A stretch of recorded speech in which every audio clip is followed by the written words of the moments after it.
बिस्मिल्लाहिर्रहमानिर्रहीम नहमदुहु व नुसल्ली अला रसूलिहिल करीम अम्मा बाद। मोहतरम भाइयों, बुज़ुर्गों, दोस्तों, और इसी तरह से अब हमारी बहनें भी जो है सामने ही बैठी हुई है, हमारी बहनें भी, वो भी थोड़ा ध्यान तवज्जो के साथ में सुने। देखो, आज जुमा का मुबारक दिन है। मुझे बड़ी खुशी हुई कि माशाअल्लाह आज जो है जुमा के इस मुबारक और बाबरकत दिन जो है ये निकाह हो रहा है।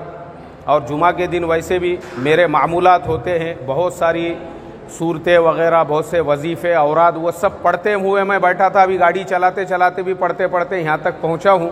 और उन सब के बाद में जो है मैं आपका निकाह पढ़ा रहा हूँ। तो मुझे अल्लाह की ज़ात से उम्मीद है कि आपके निकाह में इससे और भी ज़्यादा बरकतें पैदा होंगी और भी ज़्यादा खुशियाँ पैदा होंगी। अभी देखो, मैं 2-3 बातें बताना चाहता हूँ। वो बातें मेरी ध्यान तवज्जो से सुनो, इंशाअल्लाह बहुत फ़ायदा होगा आपको। सबसे पहली चीज़ तो ये है कि आज के ज़माने में मुसलमान सबसे ज़्यादा जो परेशान है वो शादी ब्याह के फजूल खर्चियों की वजह से सबसे ज़्यादा जो परेशान है। मेरा तजुर्बा ही है, क्योंकि मैंने अक्सर लोगों को कर्ज़ों में जो देखा हूँ, सूदी कर्ज़ों में जो देखा हूँ, परेशान जो देखा हूँ, वो इसी वजह से कि लोग कर्ज़े लेकर और ये उठा के जो है बड़ी बड़ी शादियाँ करते हैं और उसके बाद में वो होते हैं परेशान। लेकिन आपकी जो शादी है माशाअल्लाह, मेरे को खुशी हुई ये देख के, क्योंकि ये एक फैमिली प्रोग्राम है और इतने लोग तो होना चाहिए, क्योंकि सब फैमिली मेंबर है। कोई हरज नहीं है इसके अंदर। हमारी बहनें भी बैठी हुई है, कोई बात नहीं है। ये भी सब पूरे फैमिली के लोग हैं और सादगी के साथ में फैमिली के लोग जमा हुए और माशाअल्लाह ये निकाह हो रहा है। ये बड़ी खुशी की बात है। लेकिन दिखावे के लिए जो लोग आजकल परेशान कैसे होते हैं, हमारे 500 मेहमान रहेंगे, हमारे 800 मेहमान रहेंगे, हमारे 1000 मेहमान रहेंगे। अब 500 मेहमान, 1000 मेहमान। अब वो बेचारा लड़की वाला जो है गरीब आदमी है, वो बोलता है यार मैं 1000 मेहमान 500 मेहमान का कहाँ से इंतज़ाम करूँगा। उसको कर्ज़ा लेना पड़ता है, उसको ब्याज से पैसे लेना पड़ते हैं। 1000 मेहमान, 500 मेहमान, फिर उसमें भी ये होता है कि 500 मेहमान में से हमारे 300 मेहमान वेज रहेंगे और 400 मेहमान नॉन वेज रहेंगे और इतने मेहमान उनका अलग करना पड़ेगा, इनका अलग करना पड़ेगा। तो ये परेशानी का ज़रिया है। बजाय इन सब के कम से कम जो लोग हैं फैमिली मेंबर, वो बिल्कुल जमा होना चाहिए, क्योंकि फैमिली के लोग अगर जमा नहीं होंगे तो फिर पता कैसा चलेगा कि अपने फैमिली के अंदर, ख़ानदान के अंदर फ़लाने लड़के का निकाह हुआ या फ़लाने लड़की का निकाह हुआ या नहीं हुआ है बोलकर। ऐसे से तो ही ऐलान होगा। लेकिन ये जो लोग जो दिखावे करते हैं और लोग जिस तरीक़े की फजूल खर्ची करते हैं और लोग आज के ज़माने में जिस तरीक़े की फजूलियात मुसलमान समाज में हो चुकी है, उसकी सबसे बड़ी वजह यही है। शादी ब्याह के अंदर लोग जो है पानी की तरह से पैसा बहा देते हैं और बाद में जो है परेशान होते हैं। तो मैं अक्सर दूल्हों को भी यही मशवरा देता हूँ कि भाई जो दूल्हे मियाँ भी है वो भी सादगी के साथ में निकाह करे। वलीमा वगैरह भी ज़्यादा बड़ा करने की, बड़ा हॉल करने की, बहुत मेहमानों को दावत देने की कोई ज़रूरत नहीं है। फैमिली के लोग जमा हो गए, घर के लोग जमा हो गए, सादगी के साथ। देखो क्या है कि सादगी के यानी कम खर्चे में अगर शादियां होंगी तो ना लड़की वालों को बोझ होगा और ना ही लड़के वालों को बोझ होगा, दोनों के लिए आसानी होगी। और अल्लाह के नबी सल्लल्लाहु अलैहि वसल्लम की यह हदीस है कि सबसे बेहतरीन निकाह वो है जिसमें कम से कम खर्चा हो। कम से कम क्या हो भाई, उसके अंदर खर्चा जिसके अंदर कम से कम होगा वो एकदम बेहतरीन निकाह है। हमारे निकाह कम से कम खर्चे वाले होना चाहिए, कम से कम। लोग जो है ना हमारे ज़माने में, एक्चुअल में मैं आपको लोगों की मेंटालिटी बताता हूँ। लोगों ने आजकल जो है ना इसको मान सम्मान और बड़ेपन का ज़रिया समझे हुआ है, शादी ब्याह वगैरह को, कि हम जितनी बड़ी शादी करेंगे उतना हमारा मान बढ़ेगा, उतना हमारा सम्मान बढ़ेगा। लोग ऐसा सोचते हैं, हालांकि ऐसा नहीं होता है। मान सम्मान कैसे बढ़ता है? अरे आप अपने बेटे को, उसको हायर एजुकेटेड बनाइए, उसको जो है LLB करा के उसको आगे जज का एग्ज़ाम देने लगाइए। आप अपने बेटे को जो है ग्रेजुएट बनाइए, उसको आगे का एजुकेशन दिलाइए, उसको तालीमी एतबार से आप उतने लेवल पे पहुंचाइए कि आपका बेटा जो है आपका नाम रोशन करे।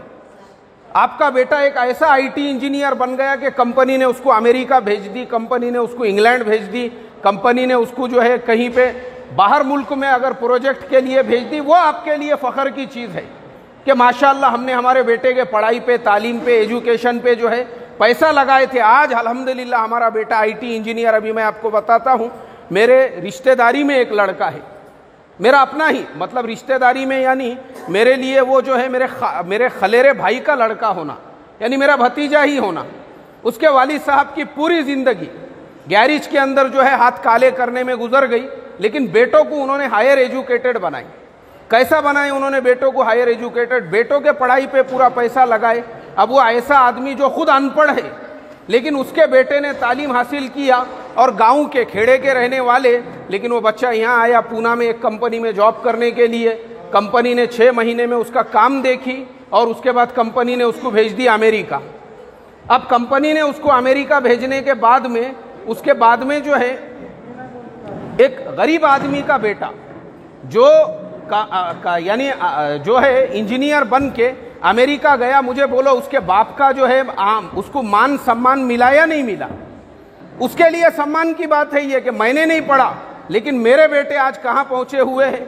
अब वहाँ जाने के बाद यहाँ उसकी शादी तय की गई, यहाँ पे शादी तय की गई। अब जब यहाँ पे शादी तय की गई तो वहाँ की कंपनी ने कहा, और उसने भी कहा कि बोले मैं 5 साल से पहले आ नहीं सकता, बोले अगर मैं 5 साल रहूँगा मुझे वहाँ का ग्रीन कार्ड मिल जाएगा।